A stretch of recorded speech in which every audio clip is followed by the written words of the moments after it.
सात दिन पूरा इस्राएल रॉकेट और बोमा माड़े गाजा स्ट्रिप ध्वस्त विध्वस्त हो गला तथापि थमिनी इस्राएल डिफेन्स फोर्स राग गाजा स्ट्रिप उपर ग्राउंड अटैक करने को फेन्स पोजिशन नहीं सारा आईडीएफ तुरंत उत्तर गाजा खाली करने को आह्वान देछि अमेरिका मध्य इस्राएल आह्वान को देछि समर्थन तेबे उत्तर गाजा खाली करने असंभव बोली जातिसंघ कहिछि ब्लिंकेन को गस्त पर इस्राएल पहुंचती अमेरिका प्रतिरक्षा सचिव जस्टिन लॉयड सेपटे गाजा उपर आक्रमण आईडीएफ रॉकेट और बोमा माड़ जारी रही बेले इस्राएल को घेरिबा को सजबाज हेलेनी लेबानन ईरान सीरिया इजिप्ट समेत आउ किछि अरब देश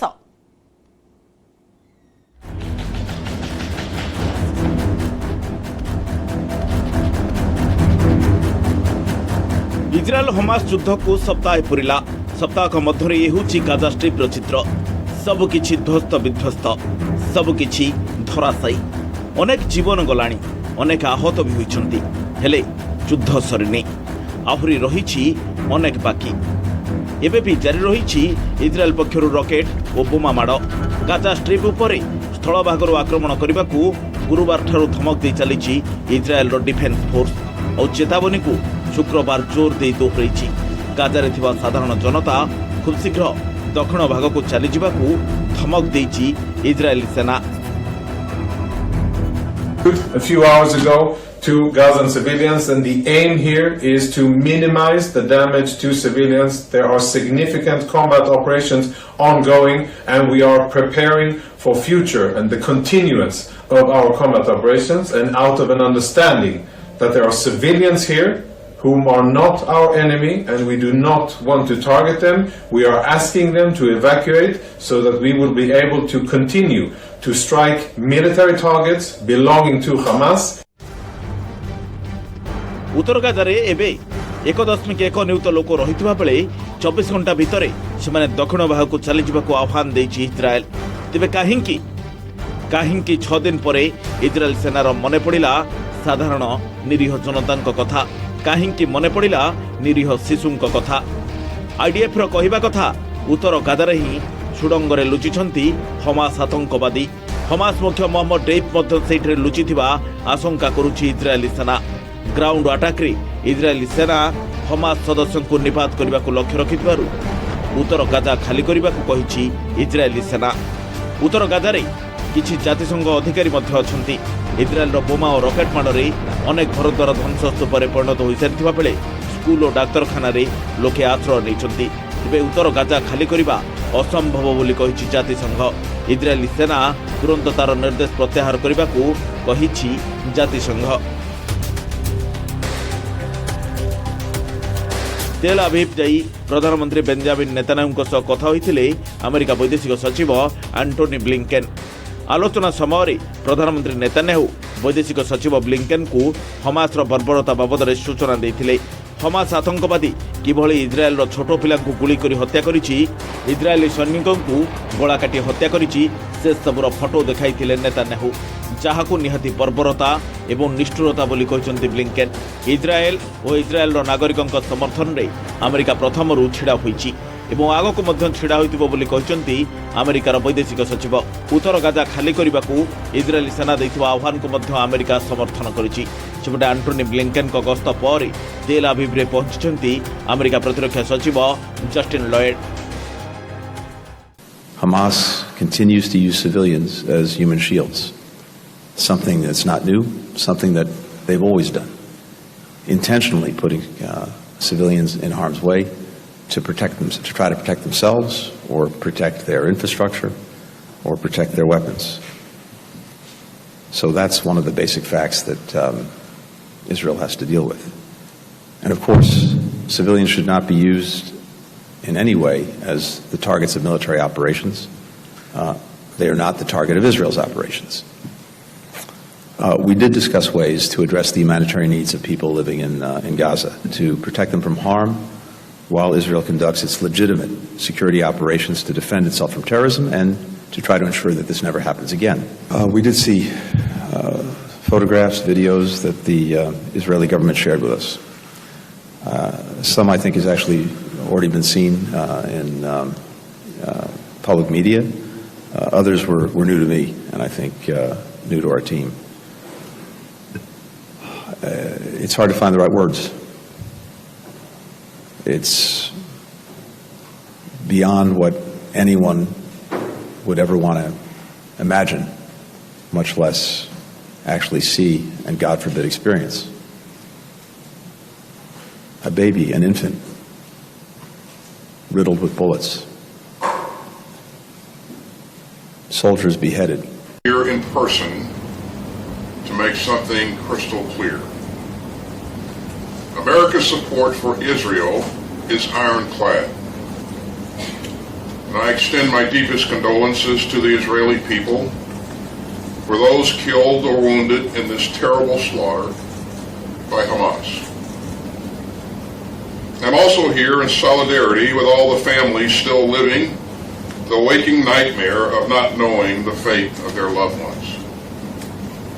And we will continue to coordinate closely with Israel to help secure the release of the innocent men, women, and children in the clutches of Hamas, including American citizens. Now, Israel is a small country, a place where everybody knows everybody. And in times of trial, the intimacy of your society deepens the intimacy of your grief. But that's not a weakness. ସପ୍ତାହକର ଯୁଦ୍ଧରେ ଉଭୟ ପକ୍ଷର 4,000ରୁ ଅଧିକ ଲୋକ ପ୍ରାଣ ହରାଇଲେଣି।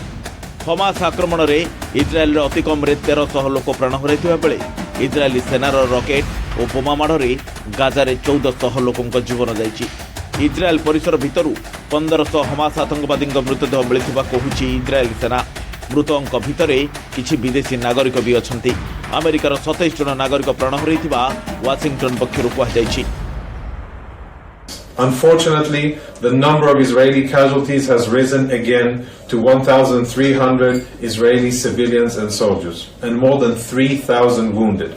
I'll update the number of Americans that we know have been killed to 27, and the number of unaccounted for stands today at 14. We're obviously doing everything we can to support and inform the families. Now, sadly, 5 more families have now gotten the worst possible news that any family can conceive of getting. And we're going to stay in touch with them as appropriate. Same goes for those family members of those who are unaccounted for. And by unaccounted for, we mean that. We don't know where they are. They don't know where they are. Israel ଭିତରେ ପଶି ପ୍ରାୟ 1.5 ଲକ୍ଷ ଲୋକଙ୍କୁ Hamas ସଦସ୍ୟ ଅପହରଣ କରି ନେଇଛନ୍ତି। Israel Gaza ଉପରେ ଆକ୍ରମଣ ବନ୍ଦ ନ କଲେ ଜଣକ ପରେ ଜଣେ ଅପହୃତଙ୍କୁ ହତ୍ୟା କରାଯିବ ବୋଲି ଧମକ ଦେଉଛି ହମାସ। ସେପଟେ ଅପହୃତଙ୍କୁ ମୁକ୍ତି ନ କଲେ ପାଣି, ବିଜୁଳି, ଖାଦ୍ୟ ଓ ପୁନଃ ଯୋଗାଣର ପ୍ରଶ୍ନ ଉଠୁନାହିଁ ବୋଲି ଧମକ ଦେଇ ଚାଲିଛି ଇସ୍ରାଏଲ। ଏହା ଭିତରେ କିନ୍ତୁ ଆକ୍ରମଣ ଗୋଟିଏ ବି ମୁହୂର୍ତ୍ତ ବନ୍ଦ ହେବା ଦେଖିବାକୁ ମିଳେନି। ଗାଜା ଷ୍ଟ୍ରିପ୍ ଉପରେ ଇସ୍ରାଏଲ ପକ୍ଷରୁ ଘନ ଘନ ରକେଟ୍ ଓ ବୋମା ମାଡ଼ ଜାରି ରହିଛି। ଏଭଳି ପରିସ୍ଥିତିରେ ଇସ୍ରାଏଲର ରକେଟ୍ ମାଡ଼ରେ 13 ଜଣ ଅପହୃତଙ୍କର ମୃତ୍ୟୁ ହୋଇଥିବା କହିଛି ହମାସ।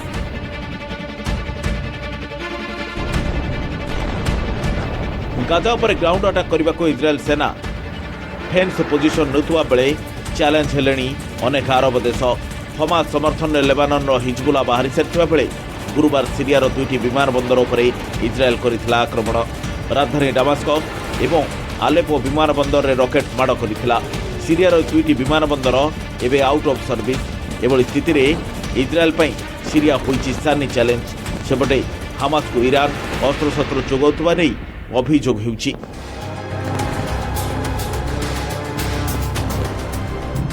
ସାତ ଦିନ ଯୁଦ୍ଧରେ ଅନେକ କିଛି ବର୍ବାଦ, ଅନେକ ଧନଜୀବନ ହାନି। ଶାନ୍ତି ଏବେ 7 ସପନ ହୋଇଥିବା ବେଳେ ମଧ୍ୟପ୍ରାଚ୍ୟର ମହାଯୁଦ୍ଧ ଇସ୍ରାଏଲ ହମାସ ଟକ୍କର କେତେ ଦିନ ଚାଲିବ ତାହା କହି ହେଉନି। Bureau report, news 18 Odia. ଯୁଦ୍ଧକୁ ପୂରିଛି 7 ଦିନ। ହମାସ ଆକ୍ରମଣରେ ମଧ୍ୟ ଇସ୍ରାଏଲର ଅନେକ କ୍ଷୟକ୍ଷତି ହୋଇଛି। ସବୁଠାରୁ ଅଧିକ ପ୍ରଭାବିତ ହୋଇଛି ଗାଜା ସୀମାନ୍ତବର୍ତ୍ତୀ ଏସ୍କେଲେନ୍ ସହର। ହସ୍ପିଟାଲଠାରୁ ଆରମ୍ଭ କରି ଶିଶୁ ଥଇଥାନ କେନ୍ଦ୍ର ସବୁକିଛିକୁ ଟାର୍ଗେଟ୍ କରିଛି ହମାସ। କେମିତି ଅଛି ଗ୍ରାଉଣ୍ଡ ଜିରୋର ସ୍ଥିତି, ଆସନ୍ତୁ ସେ ନେଇ ଦେଖିବା। ଇସ୍ରାଏଲର ଏସ୍କେଲେନ୍ରେ ସ୍ଥିତି ପରଖିଛନ୍ତି ନ୍ୟୁଜ୍ 18 ପ୍ରତିନିଧି नीरज कुमार। न्यूज 18 इंडिया आपको लगातार ग्राउंड जीरो से हर वो रिपोर्ट दिखा रहा है, हर जगह से हर पल वो रिपोर्ट दिखा रहा है जिसने इजराइल को चुनौती दी है हमास के हमले की। लेकिन सबसे अहम बात यह है कि हमास ने अस्पतालों को भी नहीं छोड़ा। ये जो डेब्रिस आपको दिख रहा है, यानी मलबा जो दिख रहा है, ये एक अस्पताल का मलबा है। बारजिलाई अस्पताल है, बारजिलाई यूनिवर्सिटी मेडिकल सेंटर, जो कि एस्थेलॉन में है, जो कि बिल्कुल बगल में है हमास के। ये कांच के टूटे शीशे आप देख सकते हैं। ये अस्पताल पर हमला किया गया है। गनीमत था कि वहां कोई मरीज जहां बैठते वहां नहीं, बारजिलाई यूनिवर्सिटी मेडिकल सेंटर। और अब आपको दिखाते हैं जो डैमेज हुआ है, ये देख सकते हैं। ये सामने का एरिया पूरा का पूरा डैमेज हुआ है। करम सिंह हमारे कैमरा पर्सन जो हमारे साथ युद्ध भूमि में लगातार हमारे साथ मौजूद है, वो आपको दिखा रहे। इस तरह से रेड रिबन से इसको प्रोटेक्टेड एरिया के तहत बना दिया गया है। और इम्पैक्ट कितना था वो आपको दिखाते हैं। इम्पैक्ट कितना था वो आपको दिखाएंगे।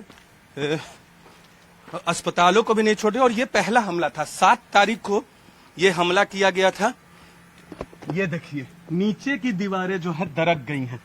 करम ये दिखाइए, जो हमें देख रहे हैं न्यूज 18 इंडिया पे, वो देखिए नीचे की दीवार ये पूरी दरक गई है। उधर दूसरी तरफ ये दीवारें जो है मिसाइल के इम्पैक्ट से ही गिरी है। करम आप पीछे देखिएगा। और ये आपको हर तरह से तस्वीरें हम लाकर दे रहे हैं। ये डोर्स के फ्रेम थे, वो जो मलबा आपको दिखाया था पीछे में, इसी तरह के फ्रेम लगे हुए थे पूरे ऊपर, यहाँ वो गिर गया है। हमास ने किसी को नहीं छोड़ा है। सबसे बड़ी बात है कि child development and rehabilitation centre पे भी हमला किया है रॉकेट से, मिसाइल से। आप देख सकते हैं ये बच्चों का यूनिट है। बच्चों से जुड़ी चीजें आपको यहाँ दिख रही होंगी, बिखरी पड़ी है, किसी को नहीं छोड़ा है। और यहाँ भी रॉकेट से हमला किया गया है। ये देख सकते हैं बच्चों का ये अस्पताल है, बारजिलाई जो यूनिवर्सिटी सेंटर है। किस तरह से दीवारों में इस तरह से बच्चों की तस्वीरें आप देख सकते हैं। ये बच्चों, ये तो दूसरी चीज है, लेकिन बच्चों से जुड़ा ये सेंटर है। बच्चों से जुड़े हुए पिक्चर आपको यहाँ देखने को मिलेंगे। लेकिन यहाँ भी हमला किया है। आप देखिए ये किस तरह की। करम आप तस्वीरें दिखाएं। ये यहाँ ये जो सेफ जोन है वो भी पूरा भर गया है। अब अगर अचानक से सायरन बजेगा तो किसी को जगह नहीं मिलेगी जाने की। दूसरी तरफ ये देखिए किस तरह की स्थिति बनी हुई है। कैमरा पर्सन करम आपको दिखा रहे हैं कैसे। इधर करम, इधर दिखाइए जल्दी से, हमारे पास थोड़ा वक्त कम है। हम लगातार आपको तस्वीरें दिखा रहे हैं। हर कमरे में जा कर थोड़ी थोड़ी तस्वीरें आपको दिखा दे किस तरह के हालात है। ये बच्चों के छोटे छोटे कुर्सियां देखिए किस तरह के हालात हैं। ये देखिए करम, आप ये होल देखिए, ये होल देखिए किस तरह की स्थिति है। इस तरह की स्थिति बनी हुई है। ये चाइल्ड यूनिट सेंटर है। घड़ी यहाँ गिरा पड़ा है, फ्रेम गिरा पड़ा है। तो पूरा का पूरा अस्पताल जो है चाइल्ड यूनिट सेंटर इसी तरह का हो गया है। और ये बारजिलाई यूनिवर्सिटी, यहाँ 11 अक्टूबर को मिसाइल से हमला दागा गया और उसी का प्रभाव था कि वो होल जो हमने आपको दिखाया है। और ऊपर देखिए, ऊपर किस तरह का स्ट्रक्चर है यहाँ देखिए। तो इस तरह की स्थिति है।